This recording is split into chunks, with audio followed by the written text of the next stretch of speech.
Do not scroll past this. What I am about to say was scheduled for you long before you clicked anything today. Chosen one, you passed.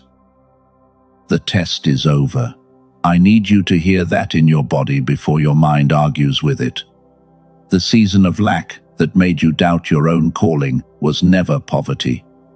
It was an examination, and in the record of heaven, your file has been moved from the pile marked testing into the pile marked funded. From now on, God is funding your life. Not because you finally earned it, because you finally finished being vetted for it. And that is exactly why you can stop worrying, starting today. In the next few minutes, I will show you why the struggle had to feel like abandonment, what heaven was actually checking all this time, and the one valve inside you that still stands between you and everything already assigned to your name. Stay with me. This is the part of your story where the tone changes. Let me prove to you right now that I am not speaking in comfortable generalities. Think about the last 3 years of your life. Money left faster than it arrived. Doors that should have opened stayed shut for no visible reason. People with half your integrity seemed to move twice as fast. And through all of it, you kept doing the quiet right things. You kept giving when you had almost nothing. You kept praying when the ceiling felt like brass. You kept showing up for people who never once asked how you were doing. Now hold that picture and ask yourself one honest question. Does that pattern look like punishment, or does it look like observation? Punishment breaks a person at random. Observation watches a person under precise pressure, in specific areas, over a measured stretch of time. What you have been living through had structure, it had repetition, it had design. That is the first thing nobody ever told you about your struggle. It was designed. And anything designed has a purpose behind it, and a completion date attached to it. Here is what changes everything. A test that was designed to measure you cannot be failed by circumstances. It can only be failed by quitting. And you are still here. You are listening to this message right now, which means the one disqualifying move was never made. That is not my opinion about you. That is the evidence of your own history. Somewhere in the middle of your worst season, when leaving would have been reasonable, you stayed. Heaven marked that moment. Not the moment you performed well, the moment you remained. There is a moment recorded over your life that you were never shown. It happened on one of those nights when you sat on the edge of your bed doing silent math about bills, and you whispered something like, "I do not understand, but I am not leaving." In that moment, heaven did not stay neutral. Heaven leaned forward. All of the watching stopped being clinical and became tender, the way an examiner softens when a student refuses to walk out of the hardest paper of their life. Your chest already knows this is true. That strange warmth you could not explain, the sudden calm in the middle of chaos, that was not your imagination. That was the moment your answer was accepted. If you can feel the weight of that, I want you to seal it before we go further. Type the words "I passed" in the comments below. For the version of you who almost gave up last winter and needs to watch your own hand write the verdict. And as you type it, take one slow breath, because what comes next is the explanation you have been owed for years. We are going to open the file on your testing season, and you are going to see what was actually being checked. Every kingdom that has ever moved serious resources has done the same thing before releasing them. It examines the vessel. No treasury on earth funds a bridge that has not been stress tested. No bank wires a fortune into an account it has not verified. And heaven, which moves resources no economy can imagine, is not less careful than a bank. It is infinitely more careful, because what God funds is not a purchase, it is an assignment. There is a name for what you have been inside for the last several years. We call it the vetting season, the stretch of time where heaven allows pressure, delay, and scarcity to pass over a chosen vessel, not to harm it, but to reveal what it is made of, before the weight of provision is lowered onto it. The old language knew this. In the original Greek of the ancient writings there is a word, dokimazo. It does not simply mean to test. It means to test with the expectation of approving. A refiner uses that word when he heats gold, not because he doubts the gold, but because he intends to certify it. Read that again with your own name inside it. The heat around your life was never suspicion. It was certification in progress. You were not being doubted. You were being documented. And the signs of a vetting season are unmistakable once someone shows them to you. The pressure concentrated on your finances because money is where trust lives or dies. The delays landed on the exact doors you wanted most because desire is where control hides. The loneliness deepened right when you needed witnesses because character is only proven in the unwatched hours. If you recognize those three patterns, you were not living an unlucky life. You were moving through a curriculum, and a curriculum always ends with a grade. Understand what that means for the way you read your own past. The empty months were not evidence against your calling. They were the examination hall of it. The people who walked away were not losses. They were variables removed, so the measurement would be clean. Even the prayers that seemed to hit the ceiling were not ignored. They were recorded as testimony of a vessel that keeps speaking to God when God goes quiet. Nothing in your file was wasted. Nothing in your file was random. And files like yours all end the same way. They end with a stamp. Take a breath here. Let your shoulders drop for a moment, because you have been carrying this without language for a long time, and language is half the healing. Now, before we open the results of your examination, I need to place something in front of you and ask you to hold it until later in this message. Over the past few years, in research laboratories far from any church, a small group of scientists, led by a doctor in New York, discovered something about the way the human vessel is built that explains a pattern. Spiritually sensitive people have felt for generations, but could never name why clarity arrives and then slips away. Why you can believe a promise completely and still feel unable to receive it. What they found is so fundamental that it traces back to a Nobel Prize, and so simple in its application that it sounds almost suspicious when you first hear it. I am going to come back to this discovery before the end, because it connects directly to how funded people actually receive what is released to them. For now, hold this one question. What if the fog and the tightness you blame on stress is not stress at all?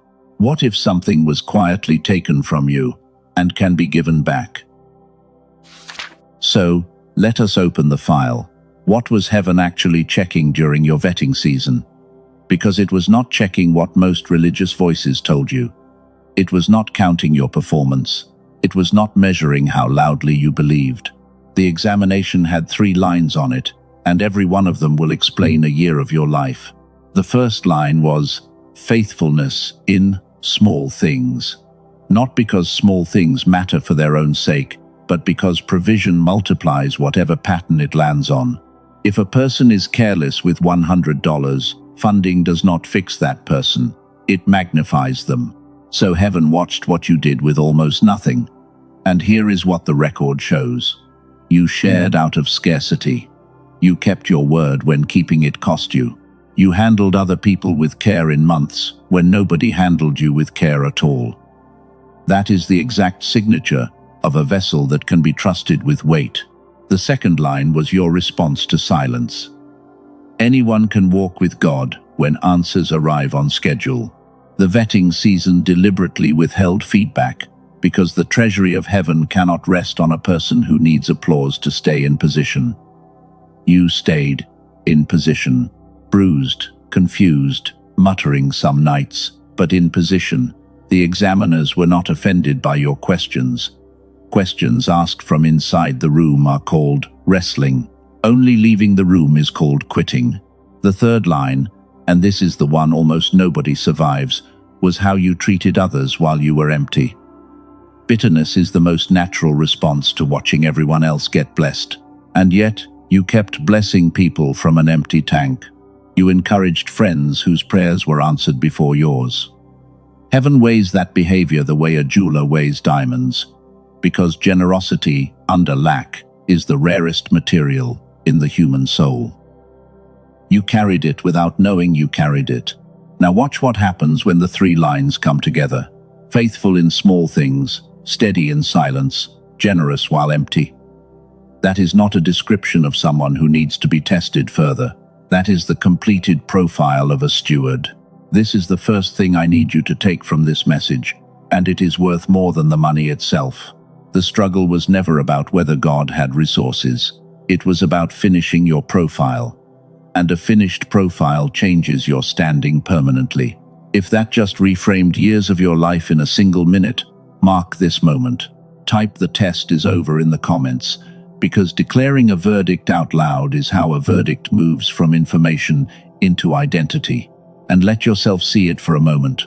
The life on the other side of the stamp.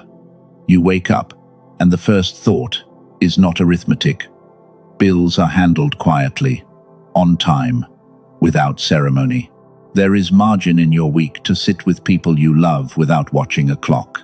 Your giving stops being a sacrifice you wince through and becomes a pipeline you delight in. Nothing about that picture is fantasy. It is simply what a funded assignment looks like from the inside. But before that picture can become your address, we have to talk about the one thing still standing in the doorway. Because heaven has approved you, and yet something in your own body is still holding the door half shut. Here is the uncomfortable truth that follows every graduation. Approval opens the supply, but the vessel still has to receive it. And the greatest enemy of receiving is not the devil you have been warned about. It is a mechanism running quietly inside your own nervous system. We call it the worry valve. Years of scarcity trained your body to live braced for impact. Every unexpected bill, every awkward conversation about money, every month that ended before the paycheck did, tightened something in you. And a body that is braced cannot be open. Worry is not a feeling that sits harmlessly on top of your faith. Worry is a valve that physically narrows your capacity to notice, to create, to connect, and to receive. Think about how you function on a day soaked in financial fear. Ideas do not come. Words sit just out of reach.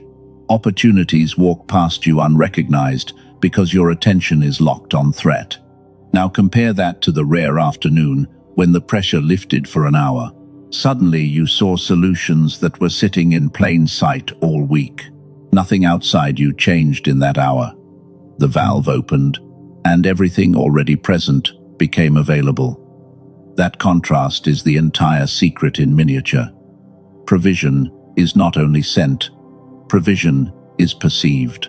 And a mind constricted by survival cannot perceive what a settled mind receives effortlessly. This is why the command in your title is not decoration. Stop worrying is not God asking you to feel nicer. It is the operational instruction for the funded season. The way, remove the scaffolding, is an instruction after a building is finished. The scaffolding of vigilance kept you alive during the test. Left standing after the test, it becomes the one thing blocking the view. What protected you in the last season will suffocate you in this one. The worry that once felt responsible is now the only unfunded thing about your life. But here is what most messages like this never say, and it is the reason so many approved people stay stuck. You have probably already tried to stop worrying. You have prayed against anxiety, recited promises, written gratitude lists, and the valve loosened for a day and tightened again by Friday. Why does the insight never hold? Why does knowing the truth not become living the truth? The answer is not in your willpower. It is somewhere you have not looked yet, and it is the reason I asked you earlier to hold that question about what was taken from you. Let me say the whole thing plainly now, because you deserve to see the full picture without poetry. First, the why. Your years of struggle were a vetting process, and it is finished. You stand approved, and provision is assigned to your name. Second, the what. The remaining obstacle is not spiritual disapproval, but a constriction in the vessel itself, a worry pattern worn so deep into your wiring that decision alone does not release it. Third, the who. You, the steward who passed, now need a practical way to reopen the receiving capacity your survival years shut down. Approval came from heaven. Reception happens in you. That is the missing half of every prosperity message you have ever heard. You now know what has been blocking you. The only question left is simple. Now that you know, what do you do with it? Here is the discovery I promised to bring back to you. In 1981, a researcher named Dr. Roger Sperry received the Nobel Prize for proving something remarkable about the human brain. It is built in two hemispheres that are designed to work in synchronization, one carrying logic and language, the other carrying imagination, intuition, and creative insight. When the two sides fire together, scientists call it whole brain activation, and it produces the state where ideas flow, solutions appear, and the mind feels quiet and quick at the same time. Sperry and those who followed him found something sobering. Around 98% of children operate at the level of creative genius, and fewer than 1 in 1,000 adults retain it.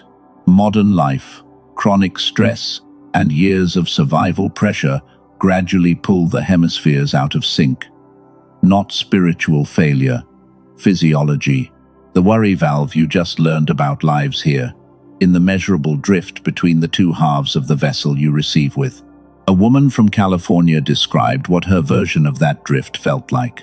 She had prayed, journaled, and practiced every discipline her community offered, and still felt like the promises were true for everyone but her.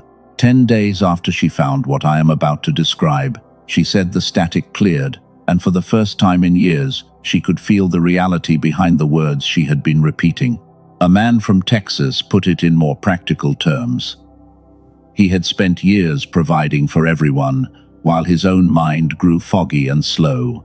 2 weeks in, he woke up with his full clarity back, saw a decision he had been circling for a year, and made it in an afternoon. That is because of what the team I am about to describe discovered. They call it the genius switch. A team of neuroscientists, led by Dr. Daniel Barone, a neurologist in New York, took over an hour of clinical neural sync technology, the kind used in specialized medical settings, and refined it into an 8-minute targeted auditory sequence. Headphones on, eyes closed, 8 minutes a day. That is the entire practice. No mantras, no complicated protocols, nothing to master.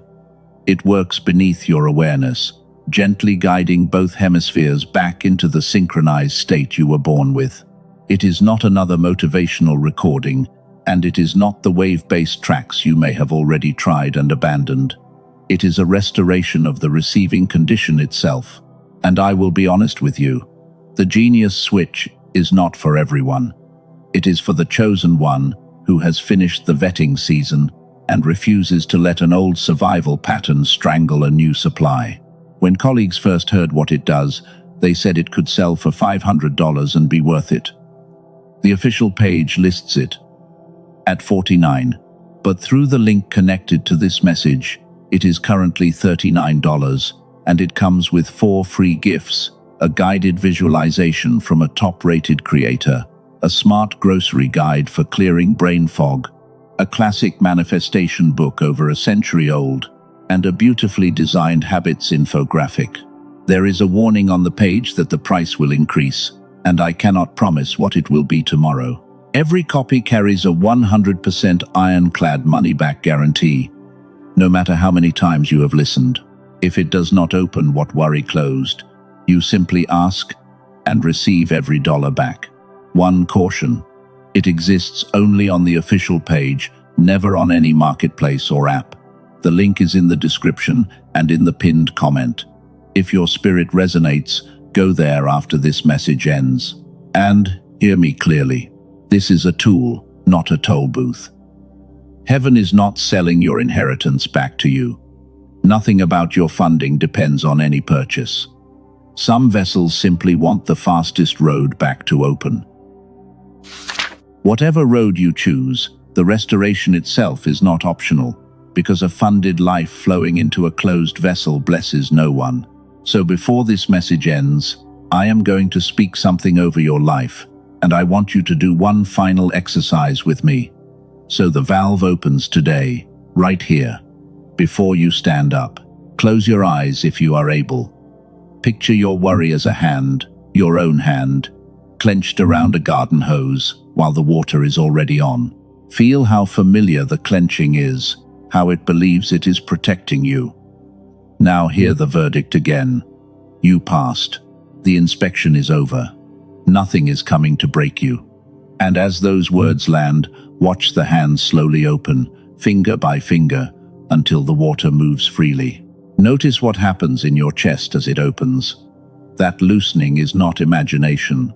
That is your body signing the same document heaven already signed. Whenever worry returns this week, and it will try, place one hand flat over your heart and say 2 words. Still open. Your body will remember this moment, and the valve will release faster each time.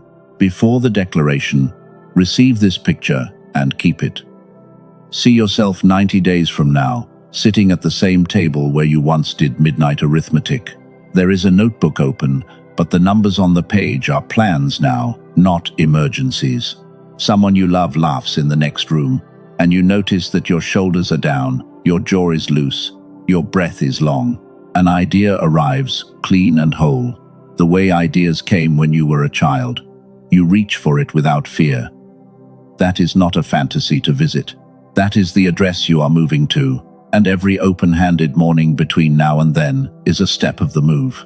Now stay in that openness, because this is the part of the message that was scheduled for you before you were born. Father, I thank you for the one listening right now. Thank you for every silent year that was actually an examination, every delay that was actually documentation, every empty month that proved this vessel could be trusted with weight. I release the worry that guarded me through the wilderness.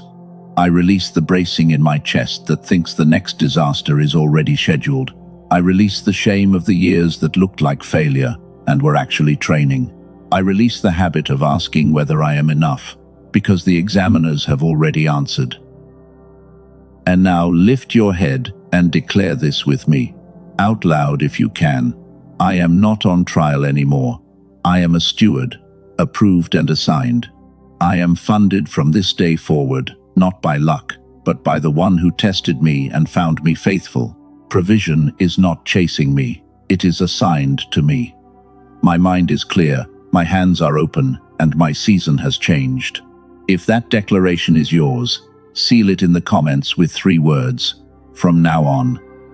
Let those words be the first entry in the new file, the funded file, the one that never goes back to the testing pile. Share this message with one chosen one who is still in their silent season, because a voice like yours got you through, and someone is waiting on yours now.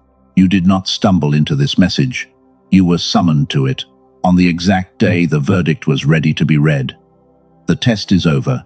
The funding has begun. Stop worrying, chosen one. It is finished. And so are the years of proving. Walk out of the courtroom. The account is open. And so it is. Amen.